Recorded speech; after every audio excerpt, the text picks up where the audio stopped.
முதல்ல இந்த 12 ஒரு சிறுமிக்கான பாலியல் புகார் கொடுக்கும்போது அது போக்குவரத்து சட்டத்தில் பதிவு செய்யப்படுமா அல்லது இந்த புதிய குற்றவியல் சட்டத்தின் கீழ் வழக்கு பதிவு செய்யப்படுமா? அந்த சந்தேகம் நான் கேட்குறேன். இல்லை இப்போ நீங்கள் அதுதான் இப்போ ஒரு அதாவது போக்சோவை பார்த்தீங்க அப்படின்னா 18 வயசுக்கு கீழே. ஆமாம். ஸோ இப்போ இந்த ஆட்டோமேட்டிக்காக போக்சோவில் தான் வரும் அது. ஆனால் கொடுக்கப்படக்கூடிய தண்டனை என்னன்னு பார்த்தீங்க அப்படின்னா 12 வயதுக்கு கீழே அப்படின்னா மரண தண்டனை, குறைந்தபட்சம் ஆயுள் தண்டனை, ஆயுள் தண்டனை அல்லது மரண தண்டனை அப்படின்னு சொல்லியிருக்காங்க. Okay sir. இப்போ இது அப்படிதான் எடுத்துக்க முடியும். இந்த புதிய சட்டப்பிரிவிலே இன்னும் சில சிறிய குற்றங்கள், அதாவது ஒரு பெண்களை இந்த பின்தொடர்ந்தது இந்த கேலிவதை செய்வது ஒரு வேலை நிரூபிக்கப்பட்டால் 5 ஆண்டுகள் சிறை தண்டனை என்று ஒரு பிரிவு இருக்குது. அது பொதுவாக ஒரு விமர்சனங்களை ஏற்படுத்தியிருக்கு. அதாவது பெண்களை பின்தொடர்ந்து செல்வது சில பிரிவுகள் தவறாக பயன்படுத்தப்படுமோ அப்படிங்கிற ஒரு இது இருக்குது. அதுக்கு ஏதாவது ரிலாக்ஸேஷன் இருக்கா சார்? அதில் ஏதாவது இந்த சட்டத்தை நிரூபிக்கிறது என்னன்னா இது நீதிமன்றங்கள் முன்னால் இருக்கக்கூடிய எப்பவுமே காலங்காலமாக இருந்து வரக்கூடிய பிரச்சனை. இது என்ன பிரச்சனை அப்படின்னா, தண்டனைகள் கடுமையாக்கப்படும் பொழுது அப்போ ஸ்டாண்டர்ட் ஆஃப் ப்ரூஃபும் இன்க்ரீஸ் ஆக வேண்டும், இம்ப்ரூவ் ஆகணும் அப்படின்றது ஒரு உச்ச நீதிமன்றங்கள் தொடர்ந்து வலியுறுத்தக்கூடிய ஒரு விஷயங்கள். இப்போ பாத்தீங்க அப்படின்னா நார்காட்டிக்ஸ் கேசஸ் இருக்கு. நார்காட்டிக்ஸ்ல தான் மினிமம் 10 years போதைப் பொருள் தடுப்பு சட்டத்தில் மினிமம் 10 years. ஆனா என்ன அப்படின்னா, அந்த சட்டம் தவறாக பயன்படுத்திவிடக் கூடாது என்பதற்காக அதுல பல சேஃப்கார்ட்ஸ் இருக்கும். போலீஸ்காரங்க அவங்க முன்னாடி பண்ண முடியாது. நீங்க ஒரு மேஜிஸ்ட்ரேட் முன்னாடி தான் விசாரணை செய்ய வேண்டும். இதுக்கு முன்னாடி தகவல் இருந்துச்சுன்னா அப்படின்னா அதை right in you should be reduced it writing. பொது வெளியில பண்றீங்க அப்படின்னா அதுக்கு சாட்சிகள் இருக்க வேண்டும் அப்படின்லாம் சொல்லி பல சேஃப்கார்ட்ஸ் இருக்கு. ஸோ அதே போல இப்போ இந்த மாதிரி வழக்குகள்ல அந்த வாய்ப்புகள் இருக்கத்தான் செய்கிறது. அதாவது இது ஒருத்தர் மேல இது பண்றதுக்கு தவறான முறையில பயன்படுத்தப்படும். இது குறித்து பல ஆய்வுகள் மேற்கொண்டிருக்கிறார்கள். ஆய்வுகள்ல பாத்தீங்க அப்படின்னா என்ன பண்ணுவாங்க அப்படின்னா, இப்போ 2 வேறு சமூகத்தை சார்ந்தவர்கள், வேற இதை சார்ந்தவர்கள், இளைஞர்கள் காதலிக்கிறாங்க. லிவ் இன் ரிலேஷன்ஷிப்ஸை நம்ம இப்போ அட்மிட் பண்ணிக்கிறோம். அதை ஒரு நாம்னு சொல்லி ஒத்துக்கிறோம். உச்ச நீதிமன்றம் அதற்கு ஒரு சட்ட அங்கீகாரம் இருக்கிறதுன்னு சொல்லியிருக்காங்க. இப்ப லிவ் இன் ரிலேஷன்ஷிப்ல இருந்துட்டு எனக்கு பாலியல் வன்கொடுமை நிகழ்ந்து விட்டது அப்படின்னா எப்படி ப்ரூவ் பண்றது? இல்ல யார் சொல்றதை கேட்கறது? சோ இந்த சங்கடங்கள் எல்லாம் இருக்கத்தான் செய்கிறது. சரி, இல்லாமல் இல்லை. ஆனா நீதிமன்றங்கள் ஒவ்வொரு வழக்கின் தன்மையை ஆராய்ந்து அங்க இருக்கக்கூடிய அந்த ஆதாரங்களுடைய தன்மைகளை ஆராய்ந்து அந்த ப்ரூஃப், ஸ்டாண்டர்ட் ஆஃப் ப்ரூஃப் என்ன, குவாலிட்டி ஆஃப் ப்ரூஃப், அது எல்லாத்தையும் பார்த்து தான் இறுதியாக தண்டனையோ இல்லை என்னவோ அதை கொடுப்பதற்கான அந்த முடிவுகளை எடுப்பாங்க. You are right. இந்த தண்டனைகள் கடுமையாக்கப்படும் பொழுது ஸ்டாண்டர்ட் ஆஃப் ப்ரூஃபும் நிறைய இருக்கணும். அதே மாதிரி சேஃப்கார்ட்ஸும் இருக்க வேண்டும் அப்படின்றது ஒரு சட்ட வல்லுநர்கள் தொடர்ந்து சொல்லக்கூடிய கருத்து தான் இது.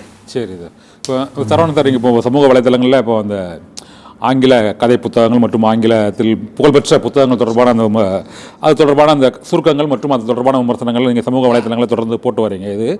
நான் இதை ஏன் கேட்குறேன், நீங்கள் முதல் கேள்விக்கு அளித்த அந்த பதிலில் ஒரு பொது சமூகம் இந்த குற்றங்களுக்கு எதிரான ஒரு மனநிலையை மற்றும் அதற்கான ஒரு வளர்ச்சியை பெற வேண்டும் என்பது தொடர்பான ஒரு கருத்து சொன்னீங்க.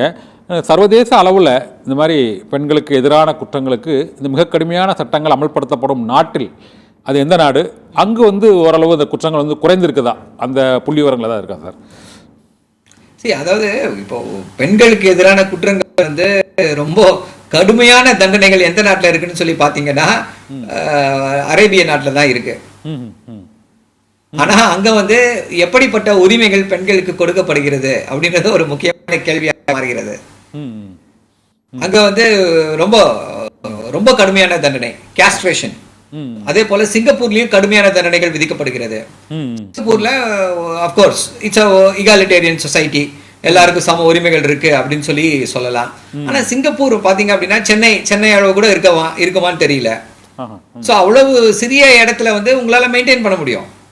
பட் இந்தியா போன்ற ஒரு பரந்த சமூகத்துல பல்வேறு சூழ்நிலைகள், சமூக சூழ்நிலைகள் இருக்கக்கூடிய இடங்கள்ல இப்போ எப்படி வந்து அதை வந்து இம்ப்ளிமெண்ட் பண்ண முடியும்? இப்போ நீங்க வந்து சரியான ஒரு கேள்வியை கேட்டிருக்கீங்க.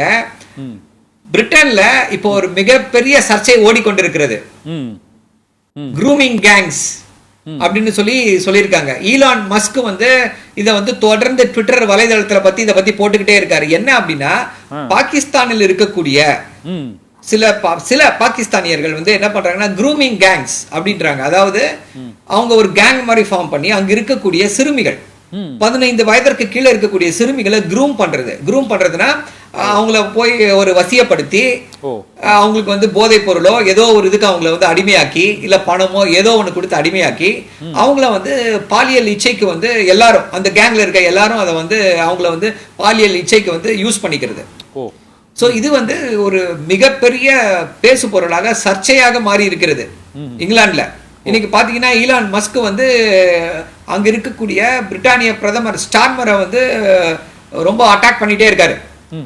ஸ்டார்மரை வந்து அவரு எந்த லெவலுக்கு கொண்டு போறாருன்னா, கொல்யூட் பண்றாரு, ஓட்டுகளுக்காக இது மாதிரி விஷயங்களை நடவடிக்கைகளை எடுக்க மாட்டேன் என்கிறார் அப்படின்னு சொல்லி, அதாவது ஒரு பிரித்தானிய சமூகமே வந்து ரெண்டா பிரிஞ்சு போற அளவுக்கு ஒருத்தங்க வந்து ஸ்ட்ராங்கா இது நடக்குது, இன்னொருத்தங்க வந்து இல்ல இது வந்து ரொம்ப எக்ஸாஜரேட்டட் இன்சிடென்ட் அப்படின்னு சொல்லி இரண்டு பேராக இது பண்ணிக்கிட்டு இருக்காங்க. இன்னைக்கு பாத்தீங்க அப்படின்னா ஃபைனான்சியல் டைம்ஸ்ல ஆர்டிகல் போடுறாங்க, Elon Musk wants to ஓவர்த்ரோ British government. இப்படிப்பட்ட பில்லியனர்ஸ் எல்லாம் வந்து நீங்க எம்பவர் பண்ணீங்கன்னா இப்படி ஜனநாயகத்துல தலையை விடுவாங்க அப்படின்னு சொல்லி அது ஒரு மிகப்பெரிய சர்ச்சையாக அங்கே சென்று கொண்டிருக்கிறது பிரிட்டன்ல. எந்த இதாக இருந்தாலும் அமெரிக்காவில் பாத்தீங்க அப்படின்னா ரொம்ப கடுமையா பார்ப்பாங்க இந்த விஷயங்களை. அங்க என்ன அப்படின்னா பியூனிட்டிவ் டேமேஜஸ் மோர் தேன் நீங்க வந்து இம்ப்ரிசன்மெண்ட்டோ இதையோ தாண்டி பியூனிட்டிவ் டேமேஜஸ் பாத்தீங்க அப்படின்னா டொனால்டு ட்ரம்ப் அவர் வந்து பல $1 மில்லியன் ஸ்டாமி டேனியல்ஸ் அப்படின்னு சொல்லி ஒருத்தங்க வந்து இதே போல ஒரு குற்றச்சாட்டை வைக்கிறாங்க டொனால்ட் ட்ரம்ப் மேல. அவங்க கூட ஒரு பொலிட்டிக்கலாவும் அவருக்கு பெரிய பாதிப்பு, அந்த மைலேஜ்லயும் பெரிய பாதிப்பை ஏற்படுத்துது. ஏமா பண்ணிச்சு அந்த டைம்ல ஏற்படுத்தி அவங்க வந்து அந்த என்டிஏ, அதாவது நான் டிஸ்க்ளோஷர் அக்ரிமெண்ட் போட்டுட்டு ஒரு பெரிய செட்டில்மெண்ட் பணத்தை வாங்கிக்கிட்டாங்க அந்த டைம். சரி.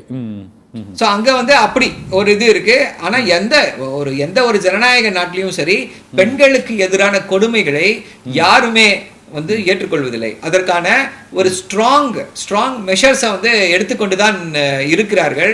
பட் அங்க இருக்கக்கூடிய கலாச்சார சூழ்நிலைகள் வேறு, நம்முடைய நாட்டுல இருக்கக்கூடிய கலாச்சார சூழ்நிலைகள் வேறு அப்படின்னு தான் பார்க்கணும். நம்ம வந்து இன்னும் ஆணாதிக்க மனப்பான்மையிலிருந்து இன்னும் வெளிப்படவில்லை. சோ அதையெல்லாம் கணக்கில் எடுத்துக்கொள்ள வேண்டும்.